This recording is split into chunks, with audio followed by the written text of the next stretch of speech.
मैं शादी की रात जब अपने कमरे में गया, अपनी बीवी को देखकर दंग रह गया। वह बहुत खूबसूरत थी। मैं उसके पास जाकर बैठ गया। मैंने उसे मुंह दिखाई की अंगूठी पहनाने के लिए उसका हाथ थामा, तो उसका हाथ बर्फ के बराबर ठंडा था। वह हद से ज्यादा घबराई हुई थी। उसने कुछ ऐसा कहा कि मैं सोच में पड़ गया। लेकिन क्योंकि मैंने खुद इससे उसकी ख्वाहिश पूछी थी, इसलिए अब मैं उसकी बात सुनकर परेशान था कि इसे क्या जवाब दूं। कुछ पल तो मैं उसकी इस तरह की बात सुनकर हैरत में पड़ गया।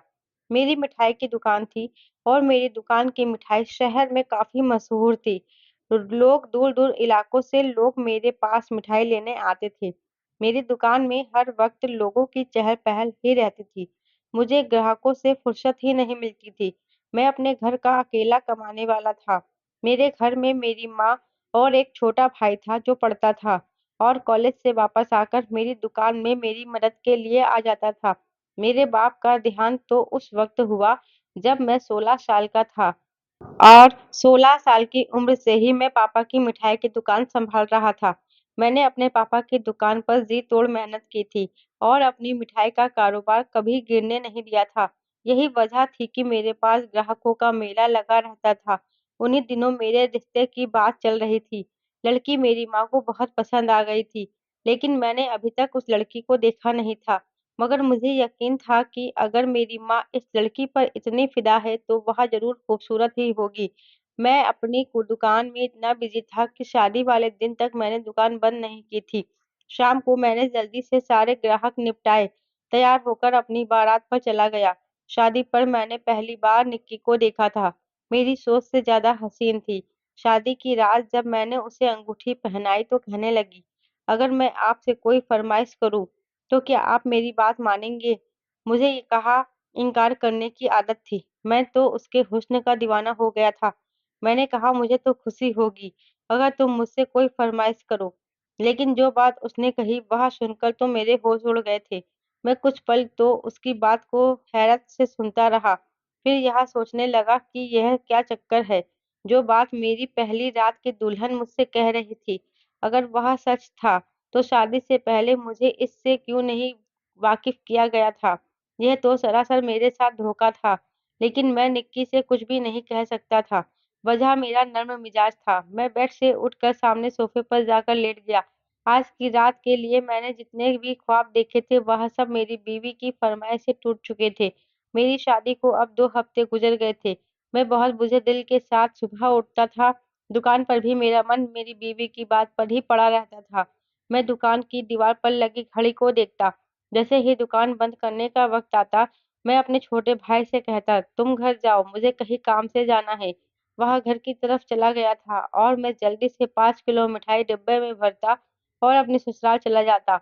हालाँकि मेरी ससुराल मेरे घर से बहुत दूर थी। मैंने वहाँ पहुँचकर दरवाज़े पर आवाज़ दी। फिर मेरा साला आया बोलने लगा, "अरे भाई आप अंदर आइए, आपको दीदी को भी साथ लाना था।" वह बहुत अच्छे से मुझे अंदर आने को कह रहा था, लेकिन मैंने उसे इनकार कर दिया कि मुझे देर हो रही है, फिर कभी आऊँगा, अभी मुझे घर जाना है। तुम यह मिठाई अपनी माँ को दे देना। वह मुझे हैरत से देख रहा था और मैंने 5 किलो मिठाई के डब्बे उसे थमाए और घर की तरफ चल पड़ा। मैंने नोट किया था कि जब से मेरी शादी हुई है, मेरा छोटा भाई कुछ बुझा-बुझा सा रहने लगा है। हालाँकि मेरी शादी के टाइम पर वह बहुत खुश था। अपने छोटे भाई से इसकी वजह भी पूछी तो कहने लगा कि ऐसी कोई बात नहीं है। मैं बस यह चाहता हूँ कि अब आपका हाथ ज़्यादा से ज़्यादा बटा सकूँ। रात के 12 बजे जब मैं ससुराल से घर पहुँचा था, तो निक्की बहुत खुश लगती थी। एक खूबसूरत सा लिबास पहने सज-धज के दरवाज़ा खोलती थी, मुझे खाना गरम करके देती, मुझसे कहती आप बहुत अच्छे हैं, जो मेरी बात फ़ौरन मान गए। मैंने उसे मुस्कुराकर देखा और कहा, कोई बात नहीं, बस 6 महीने की तो बात है। निक्की ने ही शादी की रात मुझसे यह कहा, उस पर एक जिन आशिक है और उसका इलाज चल रहा है। अगर उसके इलाज के दौरान मैं पति के करीब हुई, तो वो जिन उसे मार डालेगा। वो अपना इलाज अपनी माँ से करवा रही थी, जिनकी फरमाइश थी कि रोज़ 5 किलो मिठाई उसके पति की दुकान से दी जाए। 6 महीने बाद ही वह जिन निक्की के ऊपर से जाएगा और फिर मैं उसके पास जा सकता था। मेरी नई-नई शादी हुई थी और निक्की को फैंसी कपड़े भी पहनने पड़ते थे और तैयार भी होना पड़ता था। इसलिए जब मैं उसे देखता तो अपने जज़्बात को काबू में रखना मुश्किल सा होने लगता। इसलिए मैं एक अलग कमरे में सोने लगा। मेरी बीवी का बर्ताव मेरी माँ से बहुत अच्छा था। वह उनका ख़्याल रखती थी। आज जब मैं 5 किलो मिठाई ससुराल देकर घर पहुँचा, तो मेरा भाई जाग रहा था। वैसे वह जब आता था, दुकान से खाना खाकर सो जाता था। मेरी माँ भी बीमार रहती थी, इसलिए जल्दी सो जाती थी। खैर आज मेरा भाई और मेरी बीवी साथ ही बैठे हुए थे, दोनों बातें कर रहे थे। मैंने अपने भाई से पूछा कि तुम सोए नहीं? वह बोला यूं ही नींद नहीं आ रही थी। फिर तो यह रोज का हो गया। ससुराल में मिठाई पहुंचाने के बाद मैं जब भी घर आता मेरा छोटा भाई और निक्की दोनों बातों में मगन रहते थे। मुझे देखकर फौरन ही मेरा भाई अपने कमरे में चला जाता और निक्की न जाने किस बात पर मुस्कुरा रही होती। मुझे ससुराल से वापस आते-आते 12 बज जाता था। एक दिन जब मैं ससुराल मिठाई देकर वापस घर आया तो देखा, मेरे कमरे से मेरे भाई और मेरी बीवी की आवाज़ आ रही थी। मुझे कुछ शक हुआ कि मेरा भाई मेरी बीवी के कमरे में क्या कर रहा है। मैंने सोचा दरवाजे के पास जाकर उनकी बातें सुनूंगा, मगर दरवाज़ा शायद खुला हुआ था। जैसे ही मेरा दरवाजे पर हाथ लगा, दरवाज़ा खुल गया। मेरा भाई मुझे देखकर फौरन चला गया और मेरी बीवी रो रही थी। मैंने उससे पूछा क्या हुआ? तो वह बोली, मेरी माँ की तबीयत खराब है। मैं रोहन से कह रही थी कि मुझे मेरे मायके ले चले, मगर वह कह रहा था कि भाई से जाओ आप, क्योंकि मेरे साथ क्या मसला है, इस बात का मेरी माँ को ही पता है, भाइयों को नहीं। अगर मैं आपके साथ गई, तो वह आपको भी घर के अंदर बुलाएंगे, जिससे मेरा इलाज बेकार हो जाएगा। आप अपने भाई से कह दे कि वह मुझे मेरे मायके छोड़ दे। मैंने कहा ठीक है, तुम कल सुबह तैयार रहना, मैं उससे कह दूंगा कि वह कॉलेज से आकर तुम्हें मायके छोड़ दे। लेकिन जब यह बात मैंने अपने छोटे भाई से कही, तो उसने साफ इनकार कर दिया। कहने लगा दुकान मैं संभाल लूंगा, भाभी को आप उनके मायके छोड़ दे। मैंने कहा तुम समझने की कोशिश करो, मैं नहीं जा सकता, मेरी मजबूरी है, तुम उसे मायके ले जाओ। तो वह कुछ नहीं बोला और निक्की को उसके मायके ले गया। लेकिन उसी रात मुझ पर ऐसा राज खुला कि मैं हैरान रह गया था। जब मैं दुकान बंद करके अपने ससुराल मिठाई देने गया, तो मेरा साला कहने लगा, आप क्यों रोज इतनी मिठाई लेकर आते हैं? हमारे घर तो कोई मिठाई शौक से नहीं खाता और मेरी माँ को तो शुगर है। वह तो खुद मना करती है कि आप मिठाई मत लाया करें, बेकार जाती है। यह सुनकर मैं हैरान रह गया था। मिठाई तो मैं निक्की के कहने पर लाता था और निक्की की माँ तो वजह जानती थी, फिर क्यों कह रही थी कि मैं मिठाई क्यों लाता हूँ। मेरा साला कहने लगा, घर पर आओ। मैंने कहा मैं कुछ बिजी हूँ, फिर कभी फुर्सत से आता हूँ तो बात करूंगा। यह कहकर मैं जाने लगा तो मुझे ख्याल आया कि मेरी बीवी और मेरा भाई मेरी सास की तबीयत पूछने के लिए आए हुए थे। मैंने सोचा मैं उन्हें उनकी तबीयत का पूछा भी नहीं। मेरा साला क्या सोचेगा कि उसकी माँ बीमार है और मैंने उनके बारे में पूछा नहीं। मैं पलट कर वापस उसके दरवाजे पर चला गया। मैंने अपने साले से कहा कि आपकी माँ की तबीयत अब कैसी है? उन्हें क्या हुआ था? मेरे सवाल पर वह मुझे हैरानी नजरों से देख रहा था। कहने लगा, मेरी माँ तो बिल्कुल ठीक है भाई, उन्हें तो कुछ भी नहीं हुआ। मुझे यह सुनकर हैरत हुई थी। मैंने कहा, निक्की तो यहाँ अपनी माँ से मिलने इसलिए तो आई थी। इस बात पर भी वह मुझे हैरत से देखने लगा और कहने लगा कि नहीं, निक्की यहाँ नहीं आई है। उन्होंने सिर्फ फोन पर खैरियत मालूम की थी। इस बात ने तो मेरे होश उड़ा दिए थे। अगर वह यहाँ नहीं आई थी, तो कहाँ गए थे यह लोग? जब मैं घर पहुंचा तब भी निक्की और मेरा छोटा भाई घर नहीं आए थे। मेरी माँ सो चुकी थी। मेरा मन अजीब सी कसमकश का शिकार था। निक्की की बातें और उसके भाई की बातें बहुत अलग थी। फिर उसकी माँ किस किस्म की औरत थी, जो निक्की के इलाज के लिए मुझसे ढेरों मिठाई मंगवाती थी और कोई खाता भी नहीं था। तभी निक्की की आवाज पर मैं चौंक गया था। वह मेरे भाई से यह कह रही थी कि आज का दिन उसके लिए एक यादगार दिन था। वह दोनों एक साथ अंदर दाखिल हुए थे और मुझे देखकर दोनों ही घबरा गए थे। मुझे देखकर पहले तो निक्की घबराई गई, उसके बाद चेहरे का रंग एकदम बदल कर कहने लगी, क्या आप आ गए? मैंने उसे गौर से देखा, जिसका चेहरा झूठे नकाब से ढका हुआ था। इसके चेहरे पर अलग ही झूठ की परत चढ़ी हुई थी। मेरा भाई और निक्की तो मायके जाने के लिए निकले थे और अब लौट रहे थे। रात के 12 बजे, जबकि निक्की मायके गई ही नहीं थी। फिर इतने घंटे वह मेरे भाई के साथ कहाँ थी? और इतनी खुश तो वह अपनी शादी वाले दिन भी नहीं थी। मैं क्या सोचता, कैसे सोचता? अपनी बीवी के साथ जिस पर शक कर सकता था, वह मेरा भाई था, मेरा सगा भाई।